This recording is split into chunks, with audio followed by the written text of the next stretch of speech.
Aproximadamente 80% das mulheres em idade reprodutiva apresentam sintomas de TPM, a tensão pré-menstrual, segundo especialistas, e esses sintomas podem variar de leves a graves. E com o estresse gerado pelo isolamento social por causa da pandemia, muitas mulheres viram a TPM ficar mais intensa, Saulo. Para falar sobre esse assunto e dar dicas para a mulherada, a gente convidou a Carolina Cursi, que é ginecologista e obstetra. Doutora, boa tarde. Por que nesse período esses sintomas da TPM ficam mais intensos? Boa tarde, doutora. Boa tarde, tudo bem com vocês?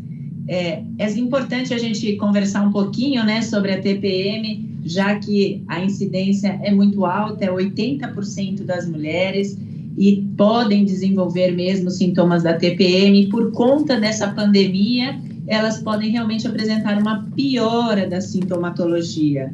E a gente tem que entender um pouquinho de TPM, entender que cada mulher tem um tipo de TPM, né? Então, tem aquela que tem os sintomas mais físicos, como a mastalgia, a dor de cabeça. A gente tem aquela mulher que tem os sintomas de depressão, tem os sintomas de ansiedade. E isso agora, neste momento, está realmente alterando para todas nós mulheres, né?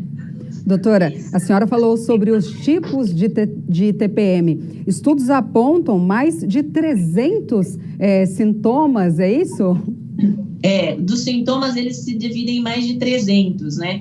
E são vários sintomas, e a gente tem que entender que tem o tipo de TPM que a gente chama de TPM-A, que vai estar mais relacionada com ansiedade. A gente tem a TPM da compulsão, que são aquelas pacientes que têm alterações a ingestão de alimentos, né? Então elas falam, nossa, minha TPM vai vir porque eu estou comendo muito chocolate, aumenta a ingestão de carboidratos. A gente tem aquela TPM que é por aumento, o inchaço, né? Então, as pacientes referem ganho de peso, referem edema, e tem as outras que vão englobar todos os outros sintomas. Então, realmente, tem muito sintoma para TPM.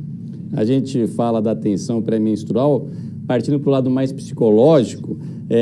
Tem alguma dica para dar para as mulheres, embora não seja exatamente a sua área, mas pela experiência, acho que a senhora pode contribuir nessa hora. A gente tem que explicar da parte da TPM o seguinte, fazer uma boa alimentação, né? Isso é muito importante, evitar carboidratos, evitar os açúcares brancos, né? A farinha branca, isso é muito importante, ajuda para as mulheres a se sentirem melhor, exercício físico, mesmo que dentro de casa, respeitando todo o período de quarentena, mas façam exercício em casa, isso é importante, aumente o tanto de água que elas tomam, a gente fica dentro de casa e acaba se esquecendo de tomar. Faça uma conta de quanto que você precisa tomar por quilo, é uma média de 30 ml, então isso é super importante. Tente ter um sono bem adequado, isso é importante, vai te ajudar nos sintomas da TPM. E a maior dica que a gente pode pedir para as pacientes, anotem os sintomas. É assim que o seu ginecologista fará o seu diagnóstico. Não existe exame laboratorial, não existe nenhum exame físico para fazer. O diagnóstico ele é clínico, mas as mulheres precisam anotar os seus sintomas em cada dia do ciclo, para a gente poder fazer o correto diagnóstico. Agora, doutora, ansiedade e preocupação são inevitáveis nesse momento.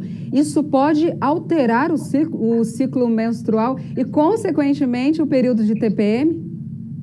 Com certeza, porque o que a gente sabe que o estresse, a ansiedade, várias medicações que a gente acaba usando para ver se para o enjoo, uma coisa aumenta a prolactina, que é um hormônio que a gente tem. E a prolactina vai deixar a gente com o ciclo irregular, vai fazer anovulação, então vai com certeza alterar o fluxo menstrual da paciente. Existe alguma tabelinha rápida aí para saber quando é o período da TPM? A gente fala o seguinte, a segunda fase do ciclo é a fase que é fixa, todas vão passar, são 14 dias. Então, para aquelas mulheres que têm ciclos de 28 dias, o período da ovulação é no 14º. Os sintomas podem começar a apresentar a partir daí e vão se intensificar entre 7 e 10 dias antes do fluxo menstrual. Doutora, muito obrigado pela sua participação com a gente. Uma boa tarde, viu? Boa tarde, doutora. Eu que agradeço pelo convite. Uma boa tarde para vocês.